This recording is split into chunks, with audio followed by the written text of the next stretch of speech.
O debate para mim todo.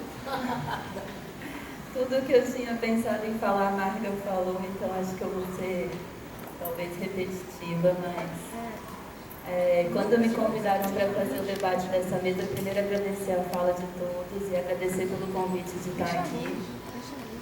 Quando me convidaram para fazer o debate dessa mesa, eu fiquei pensando muito nessa palavra suspensão, que acho que Gaio, Marga, Léo, Márcia tocaram nisso, assim, o significado da palavra, da gente falar em cidades em suspensão. E, inevitavelmente, eu comecei a relacionar isso à pandemia, que foi talvez um pontapé que a gente deu para começar a pensar nesse seminário, nessa organização desse encontro.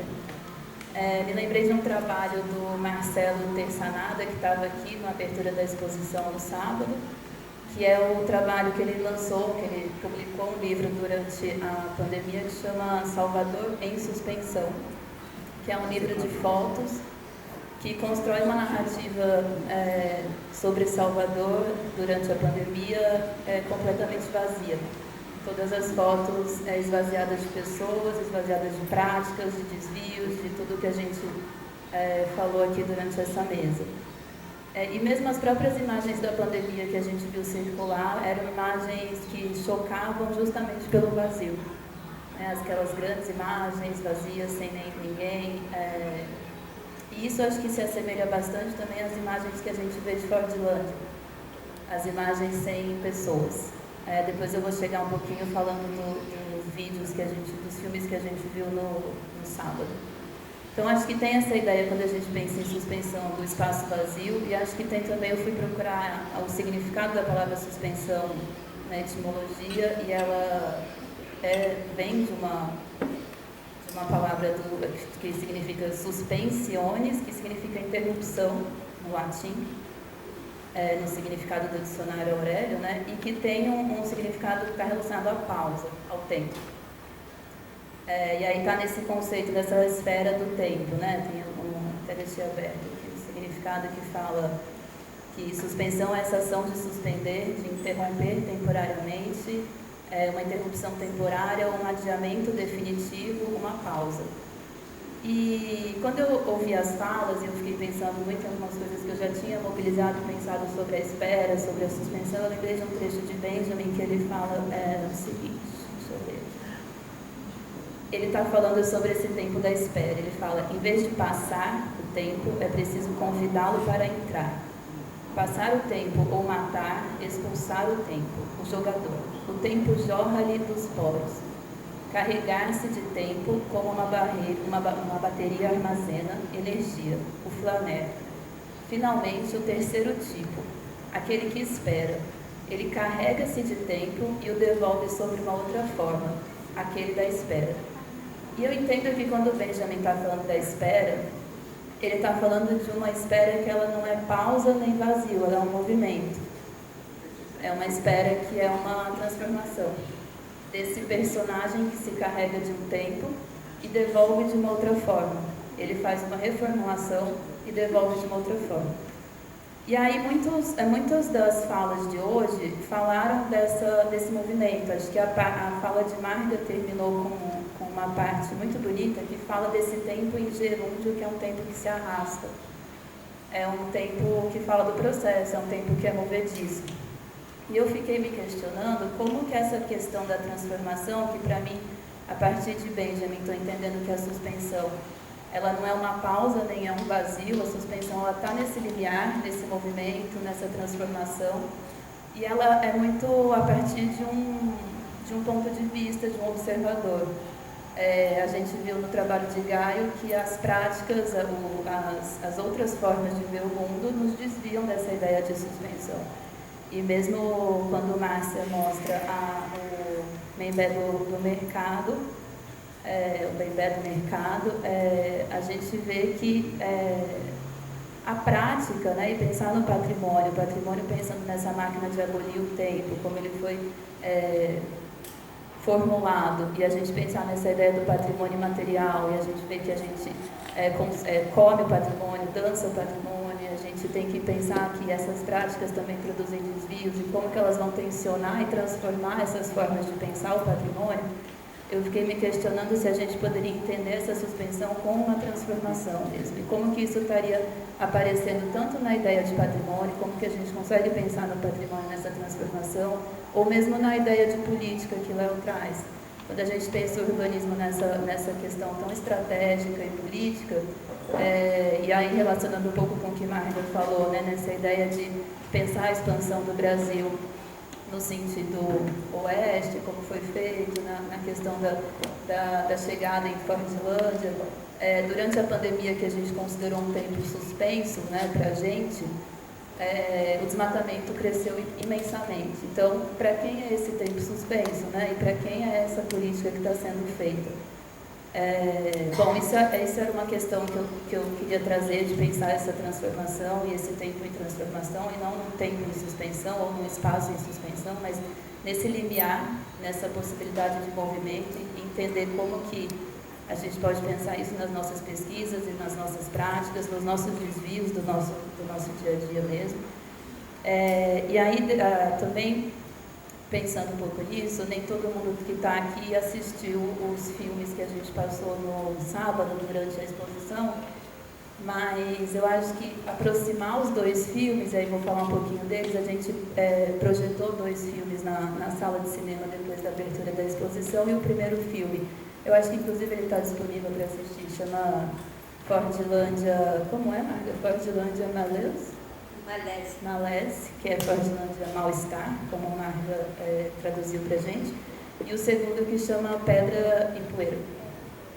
E o primeiro filme, ele traz imagens de Fordlândia que muito pouco, só no começo do filme, aparecem algumas fotos de pessoas. Mas durante as últimas partes, quando a gente escuta as falas das pessoas, a gente não vê quem está falando, a gente vê sempre a partir de um ponto de vista muito distanciado da cidade. E talvez construindo essa narrativa de um vazio, de um esvaziamento, de uma cidade que está sem habitantes. E quando a gente aproxima o segundo filme, Pedra e Poeira, que é um filme que é daquele menininho que Marga trouxe nas fotos agora, é um filme com o pé no chão. E aí a gente vai ver o menino com o pé no chão, a gente não vai ver mais Fordlândia distanciado, sem pessoas, e naquele vazio e naquele tempo parado. E é engraçado de pensar que o menino é um youtuber. E ele está num outro tempo, né? Num outro tempo que é um tempo virtual, um tempo contemporâneo, e está colocando o Fordlândia em relação a uma outra coisa que nunca talvez tenha sido pensada, né? E aí eu achei interessante pensar nessa aproximação entre os dois filmes, justamente para a gente pensar que essa cidade, a gente falar de cidades suspensas, a gente pensar suspensa para quem? E a partir do quê? Né? Então, acho que é uma provocação para a gente pensar também na suspensão de Fordlândia, e Fordlândia suspensa a partir do quê, né? E a partir dessa transformação, né? O que era Fordlândia, o que é, como que a gente pode trabalhar isso, assim. Eu acho que é isso. Desculpa se eu fui muito breve, mas eu tentei articular um pouco as falas e provocar dessa maneira, e eu passo a palavra de que quem quiser, talvez achou que é bom a gente fazer uma rodada e depois a gente volta para a mesa, né? Alguém? Paola? Não. Quer? Mas você levantou a mão, achei que você estava chamando. Alguém quer falar? Zilton? É melhor você vir aqui para você pegar o microfone. Acho que não vai chegar até aí. Chega? Então fica aqui atrás, ó. Bom dia. Acho que a gente começou bem o seminário, estou bem contente, assim. Vou fazer um agradecimento, uma pergunta breve, para agradecer a todos na mesa, principalmente a Márcia, que me fez pensar de uma forma da suspensão que até então não tinha imaginado. Foi belíssima coisa de pensar o patrimônio como essa máquina de suspensão do tempo, e Gaio fala de ir para rodelas construindo uma máquina do tempo também, e essa possibilidade de reativar o tempo, ou interromper o tempo. Então, eu, na soma das várias falas, eu fiquei pensando em como essa suspensão do tempo ou do espaço, de certa maneira, pode ser muito violenta, mas como também ela é, de algum modo, a possibilidade revolucionária. E fiquei bem impressionado isso de pensar como os levantes também suspendem o tempo. E lembrei da queda do céu de Schopenhauer e quando o Krenak fala da gente precisar construir os paraquedas coloridos para evitar a queda do céu ou suspendê-lo novamente. Então fiquei pensando nisso como essa dupla face, né? Pode ser um regime muito violento de intercurso e separação, como ao mesmo tempo pensar o patrimônio a partir do material possibilita essa liberação de modos de existência que, em princípio, estão ali em latência e em esquecimento, enfim, em possibilidade de desaparecimento. Mais ou menos isso. Então, eu queria mais um comentário, um agradecimento, porque eu não tinha chegado nessas questões até então.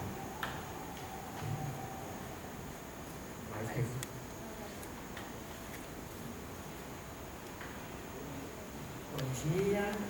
Eu queria continuar a sua provocação sobre a questão do tempo suspendido e pegar um pouco do que Márcia disse, que eu achei muito interessante. Sobre a questão de Fordlândia e o tempo de Fordlândia. Então, para mim, sempre foi um grande problema pensar em Fordlândia como um tempo suspendido nela mesma. Porque em Fordlândia, nós moramos. Gente mora, então não é suspendido, é.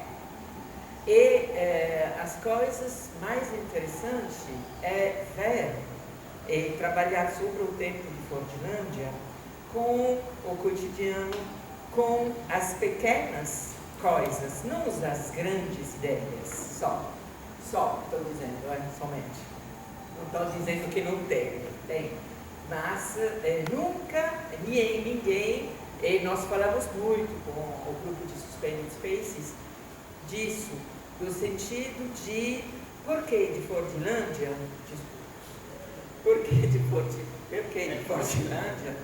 nós falamos só para grandes ideias, ou grandes tempos, sobre isso, a utopia, as coisas. Porque nós não podemos falar de uma temporalidade ligada à Fordlândia, que é, por exemplo, quando as máquinas, que são a metáfora da industrialização nesse lugar, funcionaram. Então, em uma entrevista que eu fiz com o Daniel, uma pessoa de Fordlândia te disse que nós perguntamos para ele, mas quando os americanos saíram? A data da saída dos americanos é certa. Mas quando, na realidade, quando durou a saída dos americanos? Então, ele contou para nós que a saída do americano acabou quando a máquina cortadora do grão acabava. Então, a coisa mais interessante é trabalhar sobre os detalhes que contam a duração dessas coisas. Então, por exemplo, nós encontramos o filho de um overeiro de fora. Então, a coisa interessante é que ele cuida de uma máquina que é dentro um galpão de Ford. Uma máquina que produzia peças. A máquina não produz mais peças, mas a máquina funciona. Ele todo dia dá óleo, todo dia arruma porque ela funciona. Então, esta é uma temporalidade super interessante de ver como nos detalhes, uma cidade que é vivida, tem gente, tem 2.000 moradores, não é uma microscópica. Então, os tempos podem ser contados também com coisas muito materiais que podem ser metáforas de pensamentos mais grandes. Mais alguém?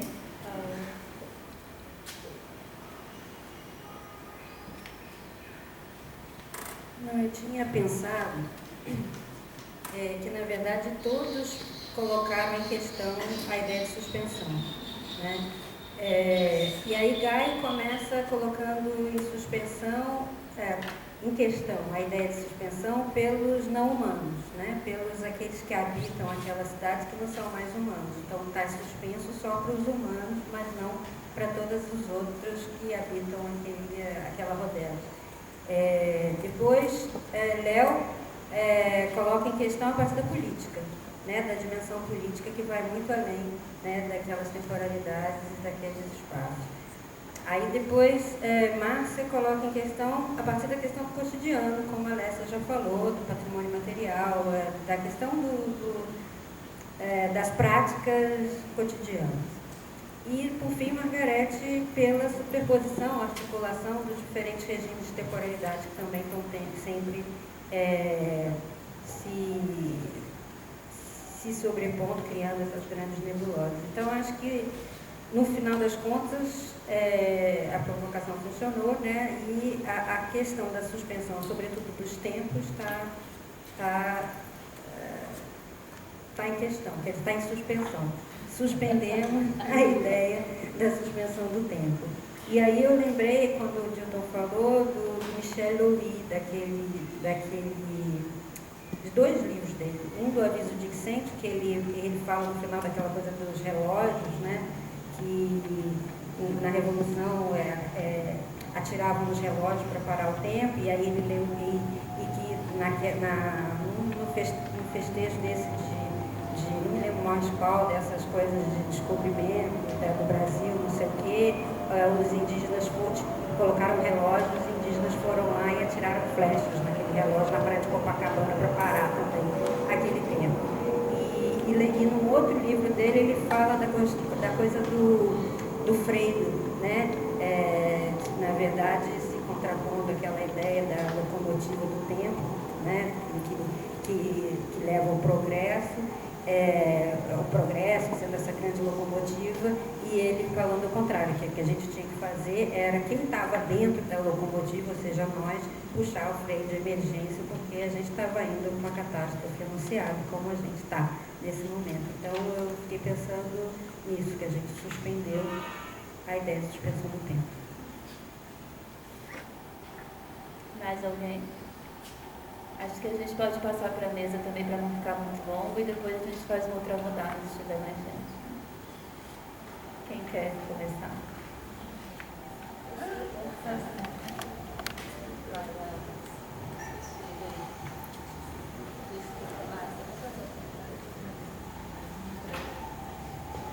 Oi. Não, eu queria agradecer todas as provocações, as perguntas, enfim. Acho que também é muito resultado de como me provocou também pensar sobre essas questões a partir da Fordlândia, mas a partir de fato dos trabalhos que eu mesmo já conhecia do laboratório. Então foi um encontro mesmo, mas eu ia só responder a provocação da Rafa, talvez dando razão a Dilton, né? Quando a gente pensa em história da América, em história da América Latina, a suspensão desse tempo é o tempo da Revolução. Então, quando eu estou falando de tempos de política, esses tempos de política, quando são suspensos, são os momentos justamente das revoluções, Cuba, enfim, há de se contar. E aí a gente pode, concordo com a Margarete, a cronologia do Celso não é nada parecida com a cronologia que a gente trabalha, é algo bem tradicional, história política com história, com H maiúsculo mesmo, mas é possível construir uma anticronologia do Celso, que a cada invasão que ele vai pontuando, a gente consegue abrir para uma série de suspensões desse tempo político que é quase cíclico na América Latina, de opressões e de violência, para uma série de outras revoluções, de outras insurgências, né? E aí talvez também, só para retomar, essa ideia do Trujillo, que é aquele haitiano que eu trago no final, que ele vai falar muito da questão das efemérides, e como nas efemérides é quase que o contrário da suspensão, é quase como o tempo recolocado, como um tempo suspenso, rememorado e comemorado. Então, quando a gente vai pensar na inauguração do Farol de Colombo em 1992, há uma retomada da viagem de Colombo de 1492, e as revoluções e revoltas populares justamente suspendem esse tempo da efeméride, que produzem um outro significado para aquele monumento, que aí é o monumento da barbárie mesmo, né? Enfim, fui provocado por isso, agradeço as provocações, acho que é só. Bom, vendo essa conversa daqui da gente, me veio a imagem do rio, né, prontamente, e também a ideia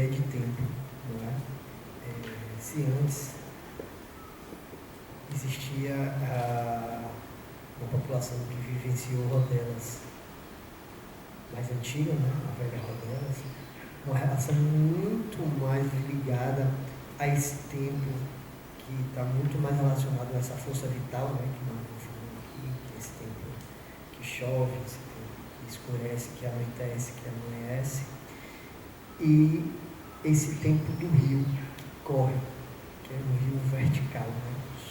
Existe uma movimentação fortíssima numa direção.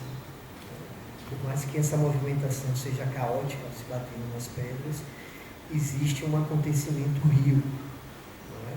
Que vai dar em algum lugar. E a gente pode também perceber como esse tempo, que é o nosso tempo, esse regime temporal do progresso, do modernismo, né? Esse tempo mais utópico, provoca esse barramento desse fluxo, e aquilo vira um lago.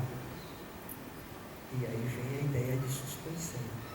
Não só da movimentação das águas, mas também da relação de toda a população no entorno daquele fluxo violento de rio batendo nas pedras, também é suspensa. Né? Então, esse choque de temporalidade está muito presente. Não existe esse tempo guarda-chuva. Por mais que a gente tenha que se afastar e tenha que trazer à tona esses outros regimes temporais que a gente conversou aqui, né? A gente está sempre coberto por ele. Daqui a pouco a gente vai ter que, no meio-dia, 1 hora, a gente tem que sair para levar filho na escola, para ser regido. Mas é importante essa ideia desse tempo mais atomizado mesmo, né? Esse tempo que Rafa falou e que o Suspended Space falou, mais panorâmico, mais aberto, né? Um tempo mais suspenso mesmo, e esse tempo da criança ali, né? Frenética, falando sem parar, que mostra um outro tipo de movimentação da cidade. Então essas coisas estão sempre convivendo ali, né? É aquele rio que é repartido e esquartejado mesmo, da mesma forma que a cidade, e aquilo vira um lago estático, não é? E ao mesmo tempo uma outra cidade começa a se alimentar de toda essa história de suspensão de tempo por conta de toda essa fragmentação de objetos, de fotografias, de histórias, de conversas, de gerações mais antigas que perderam as referências a esse lugar, entre aspas, suspensos, e uma geração mais nova que só ouve falar e estão agora vivenciando um outro tempo, um outro espaço, uma outra rodelas, né? E vivenciando esse choque de espaços, que é o espaço virtual da rodelas, que virou uma lembrança, uma memória, uma poeira que se espalha por essa rodelas reinventada, né? Que sobrevive. E é isso aí, a convivência desses termos aí. Eu queria começar falando o contrário do que eu disse antes. Quer dizer, eu coloquei muita ênfase na convergência de tempos, né? Mas eu queria sublinhar também o que o Caio falou agora, nesse choque de tempos, né? Eu queria sublinhar essa parte também, choques de tempo, porque acho que isso é super importante. E importante também, a Lécia me fez pensar, né, que tem que, talvez ali no meu quadradinho, sublinhar mais esse tempo cotidiano, que é lógico que você está vivo porque vocês estiveram ali, viveram ali, sentiram aquilo ali, né? E talvez, Caio, ouvindo, né, não sei se quando eu escrevo tempo cósmico, tempo mítico, se isso liga também a potência poética, o tempo poético. Eu acho que essas palavras tem que ver se eu coloco ali. Porque, sabe, aí eu vou falar uma coisa que talvez seja, não sei aqui como é que vai ser recebido no laboratório, mas eu sou daqueles que pensa, Márcia, talvez você nesse ponto compartilhe comigo, que a arquitetura não se confunde com construção. E a arquitetura é um gesto, como a arte, como você andando, ali com a sua plataforma, né? São gestos que criam essa possibilidade de deslocamento, que não é pausa, mas é deslocamento. Para responder a pergunta de Rafa, é transformação. Então, eu acho que quando Brasília provoca, isso que nós estamos discutindo aqui, é porque também ali nos discursos vários que foram mobilizados em Brasília, tem essa ideia de uma possibilidade da arquitetura como arte, como sendo um momento justamente de possibilidade de desvio, ou pelo menos de convite ao desvio, né? E para terminar, eu fiquei pensando assim, né? É que nós somos narradores aqui de histórias. Eu fiquei ouvindo você falar do seu rio, e eu fiquei pensando numa árvore que tem no Pantanal, que se chama Cumbaru, não sei se tem em outro lugar. Estou pensando onde tem palmeiras que chama o nome da palmeira, Irajá, tem um nome de uma palmeira aí que eu estou mapeando junto com uma aluna por onde que nome que ela recebe onde. E tem essa árvore, Cumbaru. Cumbaru é uma árvore enorme, que às vezes tinha assim nos lugares onde eu vivia muitos dias da minha vida, né, na fazenda, e que às 6 da tarde reuniam-se várias pessoas e ouvindo Gaio, eu fiquei pensando, meu Deus, o que eles tinham tanto para contar? Todo dia, às 6 da tarde, aquela comunidade se reunia em torno do como nós estamos sentados aqui, e como a árvore lá no terreiro do Capivari, e ali ficava se contando histórias, e eu fico pensando, mas meu Deus, o dia era regido apenas pelo sol, pelo vento, pela chuva, por isso, por aquilo, que tanto a gente ouvia de história nesse lugar durante 120 dias, pelo menos ao ano, que ficava ali sentado ouvindo, né? E aí eu penso que é esse tempo entre mítico e poético, e é um tempo cotidiano, sobre o qual a gente não pode... É um tempo onde o cotidiano se eleva, ou se transforma nessa possibilidade de narração, né? E eu acho que isso, quando a gente está na academia, não precisa explicitar isso, mas isso pelo menos tem que mover os nossos gestos, né? Essa dimensão. É diferente desse cotidiano que devora, que vai fazer a gente sair correndo para estar aqui de novo às 2 horas, para ir na reunião do departamento, para não sei o quê. Desculpa. Bom, deixa eu ver se eu sou rápida. Eu vou começar tentando dialogar um pouco com a questão que Rafa colocou, né? Esse tempo, essa máquina de abolir o tempo do patrimônio, quando ela se expressa através do chamado patrimônio imaterial, ela suspende ou transforma o tempo. Acho que foi mais ou menos isso que você perguntou. Eu diria que as duas coisas, porque só é possível compreender essa noção se a gente pensa em transformação. Essa dimensão do patrimônio, não vou nem dizer que é um patrimônio, essa dimensão do patrimônio, ela se manifesta no presente, no aqui, agora, e sempre de maneira transformada. E o regime de autenticidade dela, já que a autenticidade é uma coisa importante no campo do patrimônio, o regime de autenticidade dela não é o mesmo de Carcassonne. O regime de autenticidade dela é a conformidade com que ela se manifesta com a tradição. A conformidade com a tradição, mesmo que transformada. E só quem pode avaliar isso são os praticantes. Então, são eles os responsáveis pela autenticação daquilo que está acontecendo, né? Então, é uma perspectiva efetivamente diferente, né? E todo o meu esforço, ultimamente, tem sido tentar olhar arquitetura. Tentar olhar o patrimônio urbano, a arquitetura, por essa ótica. É esse o meu esforço de vida no momento. Não cheguei ainda. Estou tentando chegar lá, né? Espero não morrer antes, mas vamos lá. Eu sou muito exagerada, todo mundo me conhece, né? Bom, Léo, você falou uma coisa que me lembrou de novo do Alfredo Rosa, naquele mesmo texto que eu citei aqui.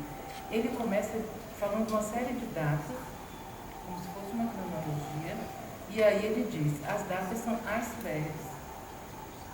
Apenas aquela ponta de um iceberg que está submerso, né, com quase um mundo ali de baixo, articulado aquilo. Gaio, eu adorei a imagem do lago. Do lago como máquina de suspender o tempo.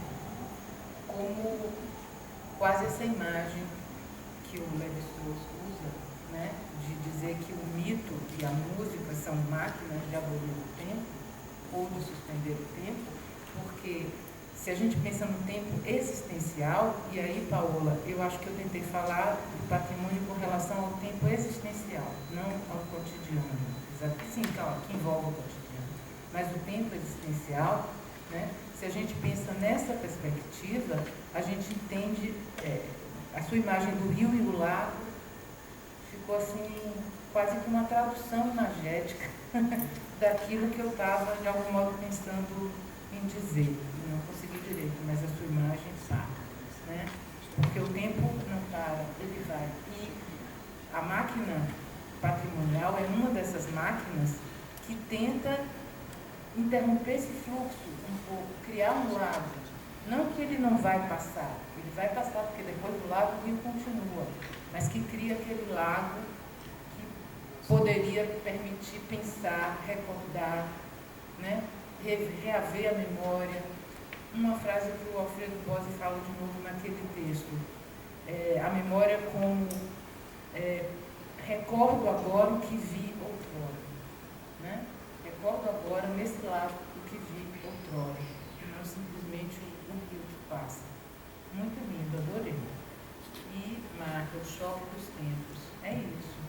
Eles todos estão em choque, né? Inclusive nesse lado, aí, nesse momento da pausa. E eu concordo com você.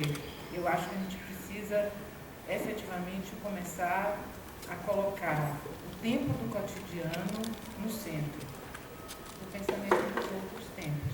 Não que os outros tempos não sejam pertinentes, todos são, mas o cotidiano no centro como uma maneira de nos ajudar a pensar os outros tempos. Era isso, gente.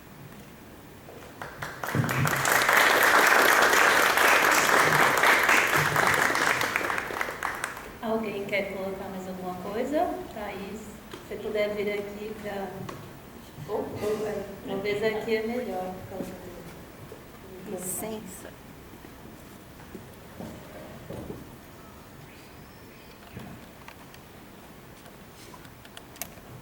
Bom dia, tudo bem? Tem uma historinha para Margarete, uma brincadeira com Márcia. Eu fiz o primeiro verbete de Fordilândia na cronologia, não é verdade, Ter? É verdade. E aí, eu tenho uma historinha que eu guardei que é de algum economista tentando explicar por que o processo lá de Fordilândia não deu certo.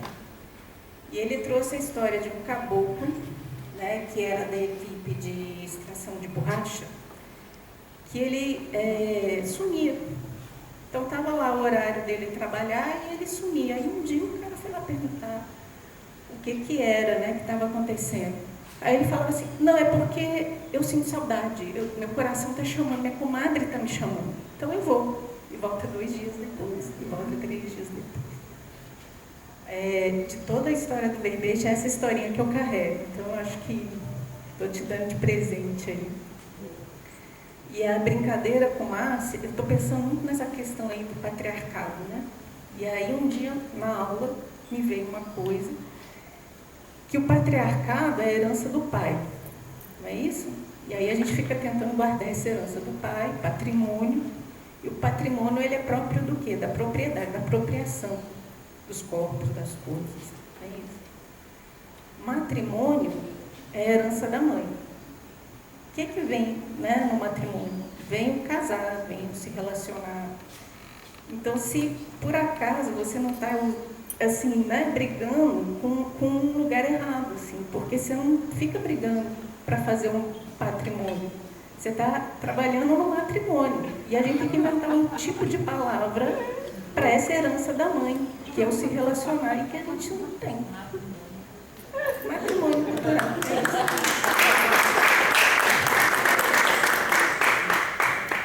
Concordo, acho que podemos começar a usar dessa forma. Acho que foi uma bela ideia, matrimônio cultural. Não vamos mais falar de patrimônio cultural, vamos falar de matrimônio cultural. Porque é isso mesmo, é todo esse o sentido, né? É todo esse o sentido. Não termos mais que simplesmente aderir a um saber, mas construir um saber, né, cotidianamente sobre o que importa. O que importa nessa questão de tempo, nesse lado. O que importa que esteja aí nesse lado, que impede um pouco, que diminui um pouco o fluxo cego, às vezes, irreversível, irreparável, violento do tempo. Acho que a gente encerra então essa manhã. Vou passar para Igor, que eu não sou coordenadora, então falando demais. Obrigada, gente. Bom, por conta do tempo a gente vai encerrar. Só se a gente tiver alguma questão muito importante para colocar, eu guardo a questão para tarde. Dá? Alguém? Ainda dá, Paulo falou que dá. Não, guarda para tarde. Separar o tempo. A gente vai continuar a conversa no almoço. Continua o almoço. A gente volta às 2 horas com pesquisa e arte e comunicação. Só avisar que o Cristiano Piton não vai poder estar presente por questão